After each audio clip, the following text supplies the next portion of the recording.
الحمدللہ والصلاة والسلام علی رسول اللہ وعلی آلہ واصحابہ ومن والاہ۔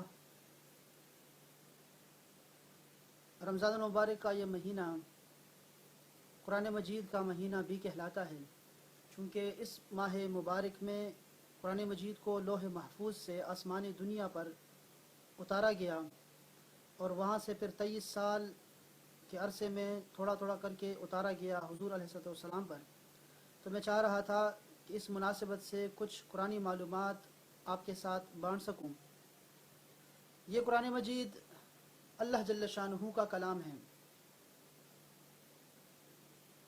جس کو جبریل علیہ السلام کی وساطت سے حضرت محمد مصطفیٰ صلی اللہ علیہ وسلم کی طرف اتارا گیا۔ اللہ نے اپنی آخری کتاب اپنے آخری نبی حضرت محمد مصطفیٰ صلی اللہ علیہ وسلم پر اتاری انسانیت کی ہدایت کے لیے۔ اس سے پہلے 1,24,000 انبیاء کرام کی طرف مختلف چھوٹے چھوٹے رسالے یا 3 کتابیں تورات، زبور اور انجیل نازل ہوئے۔ یہ قرآن مجید ان تمام صحیفوں اور کتابوں کا خلاصہ ہے اور ان کے موضوعات کا مجموعہ ہے، جن میں عقیدہ ہے، اس کی اصلاح کرنی تھی انسانیت کی، کچھ احکام ہے، قوانین ہیں اللہ جل شانہ کے، اس میں واقعات ہیں، قصص ہیں پچھلی امتوں کے، اور اس میں نصیحتیں ہیں، پند و نصائح۔ یہ 4 موضوعات ہیں اس قرآن مجید کے۔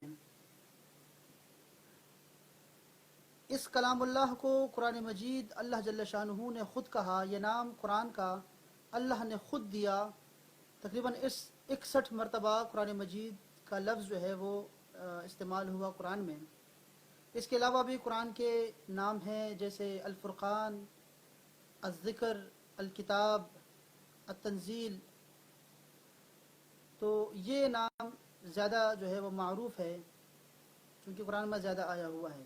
یہ جو لکھا ہوا قرآن ہمارے سامنے ہے، اس کو مصحف کہتے ہیں، مصحف، اور عرب میں اس کو مصحف ہی کہا جاتا ہے۔ قرآن مجید میں آپ کو صورتیں ملے گی، 114 صورتیں۔ صورت کا مطلب ہوتا ہے شہر پناہ یا 4 دیواری۔ 114 صورتیں ہیں اور اس کے شروع میں بسم اللہ الرحمن الرحیم الگ سے ہے۔ ہر صورت کا موضوع اور مضمون الگ ہوتا ہے۔ کچھ مکی صورتیں ہیں اور کچھ مدنی۔ جو حضور صلی اللہ علیہ وسلم پر مکہ مکرمہ میں قرآن مجید نازل ہوا، اس کو 13 سال کی زندگی میں، وہ مکی کہلاتا ہے، اور جو ہجرت کے بعد نازل ہوا 10 سال کے عرصے میں، اس کو مدنی قرآن کہتے ہیں، آیت ہو یا سورت ہو۔ اس قرآن مجید کو آیات میں تقسیم کیا گیا۔ تقریباً 6,236 آیات ہیں قرآن مجید کی، اور آیت کا مطلب ہوتا ہے معجزہ یا نشانی۔ یہ اللہ کی نشانی ہے اور یہ معجزہ ہے حضور صلی اللہ علیہ وسلم کا، اللہ کی قدرت ہے، اس کی مثال بندے نہیں لا سکتے۔ قرآن مجید میں 78,000 الفاظ ہیں، 78,000 تقریباً 78,000 الفاظ تکرار کے ساتھ ہیں۔ ایک لفظ کو تقریباً 3-4 مرتبہ دہرایا گیا ہے۔ اگر یہ تکرار نکال دی جائے تو قرآن مجید میں 17,000 الفاظ رہ جاتے ہیں۔ 17,000 الفاظ بھی ایسے ہیں کہ اگر آپ عربی کا جو ہے وہ صرف بنیادی کچھ جو اصول ہیں، قواعد ہیں، اگر وہ سیکھ لیں، اس کے بارے میں انشاءاللہ ہم جلدی ایک کورس جو ہے وہ آن لائن کریں گے، تو یہ جو الفاظ 17,000 الفاظ ہے، یہ آپ کے پاس 4,500 الفاظ رہ جاتے ہیں۔ اور اس کے بعد جو قرآن مجید، چونکہ عربی کے یہ جو الفاظ ہوتے ہیں یہ نکلتے ہیں، اس کو مادہ کہتے ہیں، مادہ جس سے یہ نکلتے ہیں الفاظ، جیسے علم سے عالم، متعلم، معلوم، تعلیم، یہ الفاظ نکلتے ہیں۔ تو اگر یہ آپ سیکھ جائیں یہ طریقہ، تو الفاظ آپ کے پاس صرف 1,800 الفاظ، 1,850 الفاظ آپ کے پاس رہ جاتے ہیں۔ تو قرآن مجید بہت آسان ہے۔ آیت کا مطلب بتایا آپ کو کہ نشانی اور یہ اس کا مطلب معجزہ بھی ہے. یہ جو گول آپ کو ہر آیت کے آخر میں ملتا ہے، گول ایسے دائرہ ہوتا ہے، یہ اصل میں تا ہے. تا عربی میں آیتن، آیتن کا جو تا ہے وہ اس کو آیا ہوا ہے، تو اس کو وہ گول دائرہ لگاتے ہیں. قرآن مجید کو تقسیم کیا گیا ہے 30 پاروں میں. یہ سی پارا، سی کا مطلب ہوتا ہے فارسی میں 30، اور پارا کا مطلب ہوتا ہے حصہ، ٹکڑا. تو یہ 30 پارے ہیں. ایک کو پارا کہتے ہیں، عربی میں اس کو جز کہتے ہیں. قرآن مجید کو 30 پاروں میں تقسیم کیا گیا تاکہ کوئی قرآن مجید کو ختم کرنا چاہے تو ایک ایک پارا جو ہے وہ روزانہ پڑھے. اسی طرح منزلوں میں تقسیم کیا گیا، ایک منزل روزانہ پڑھے گا تو ایک ہفتے میں جو ہے اس کا قرآن مجید ختم ہو جائے گا. 7 منزلیں ہیں. رکوع میں تقسیم کیا گیا، 540 رکوع ہیں فتاوی علمگیری کے تحت، یا 558 جو جدید تحقیق ہوئی ہے. یہ تقسیم کی گئی تاکہ جو رمضان مبارک میں تراویح پڑھتے ہیں تو پہلی تراویح سے لے کر 27ویں کی رات جا کے آپ کا قرآن مجید ختم ہو. اور فرماتے ہیں کہ حضرت عثمان غنی رضی اللہ تعالی عنہ جب اس آیت پر پہنچتے تو رکوع کرتے، وہاں پر انہوں نے رکوع لگا دیا. رکوع جو ہے یہ ایک مضمون کے حوالے سے چند آیات ہوتی ہیں. تو 540 رکوع ہیں قرآن مجید میں. اس کے علاوہ یہ جو قرآن مجید کے آیاتوں پر ہم دیکھتے ہیں زبر زیر، اور حتیٰ کہ نقطے بھی، جب شروع میں قرآن مجید کا نزول ہوا تو 40 کے قریب جو ہے صحابہ کرام اس کو لکھا کرتے تھے. اس زمانے میں اس کے اوپر نقطے نہیں لگایا کرتے تھے، اور اگر عرب ایک دوسرے کو خط لکھتے تھے تو اس میں بھی جو ہے نقطے کا استعمال نہیں کرتے تھے. اگلا بندہ جو تھا وہ اپنی توہین سمجھتا تھا کہ اگلے بندے نے جو ہے مجھے کیا مطلب ان پڑھ سمجھا ہوا ہے، تو وہ نقطے نہیں لگاتے تھے شروع میں. لیکن جب اسلام پھیلا ہے آگے تو عجم میں آیا ہے عرب سے، تو لوگ جو تھے وہ اس کو پڑھنے کی خاطر جو ہے پھر آسانی کی خاطر یہ چیزیں رکھی گئی ساری. تو نقطے بھی لگائے اور اس کے بعد جو ہے زبر زیر پیش بھی لگایا گیا ہماری خاطر. عرب میں اب بھی آپ جائیں گے تو وہاں پہ نقطے یہ وغیرہ لوگ نہیں اس کے ساتھ پڑھتے. تو یہ جو تقسیمات ہوئی ہیں یہ بعد میں ہوئی ہے، اور صحابہ کرام کے زمان سے لے کر اس کے بعد آہستہ آہستہ جو ہے ترتیب وار جو ہے اس کی جو ہے وہ زینت میں اضافہ کیا گیا ہے. اور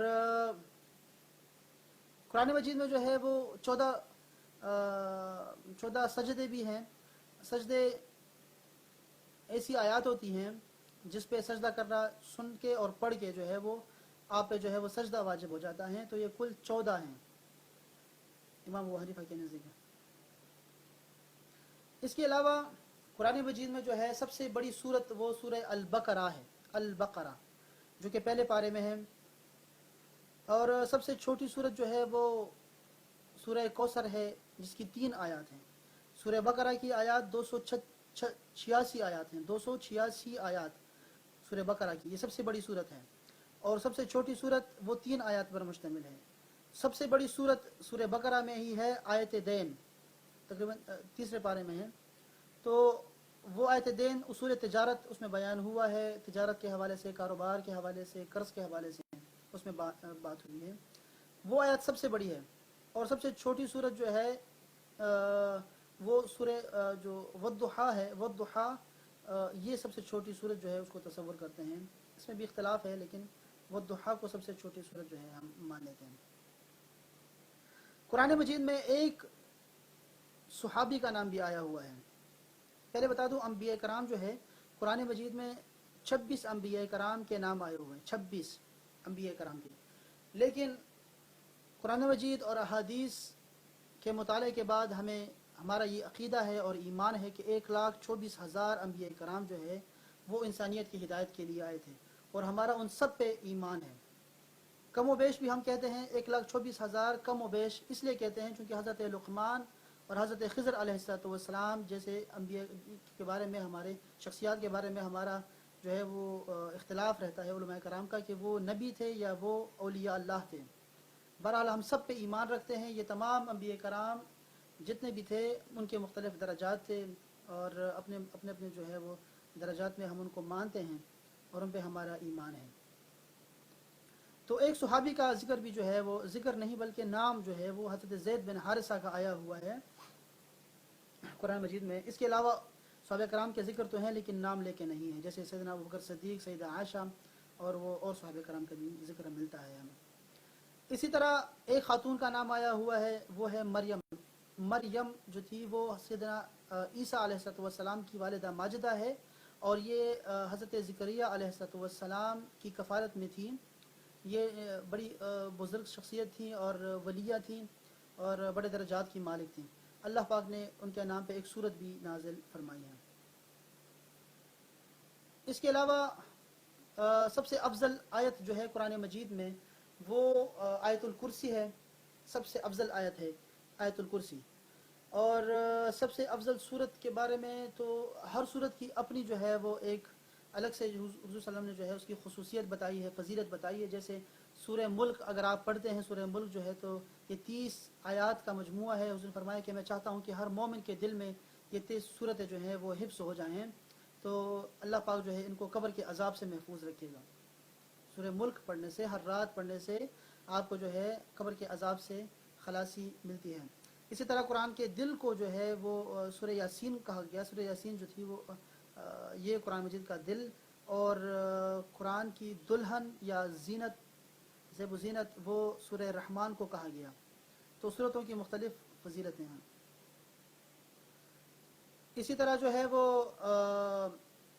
قرآن مجید میں سب سے زیادہ حکم جو دیا گیا ہے وہ نماز کا دیا گیا ہے۔ نماز کا حکم سب سے زیادہ دیا گیا ہے۔ اور اس کے علاوہ بھی قرآن مجید کے حوالے سے بہت ساری باتیں ہیں جو آپ سے شیئر کریں گے انشاءاللہ آہستہ آہستہ۔ تو اللہ جل شانہ جو ہے وہ قرآن مجید کے احکامات پہ اور اس کی تعلیمات پہ عمل کرنے کی توفیق عطا فرمائے، اس کے ساتھ محبت ہمارے دل میں مزید جاگزیں ہو، اور حضور صلی اللہ علیہ وسلم کے ساتھ ہمارا تعلق وہ مزید قریب ہو۔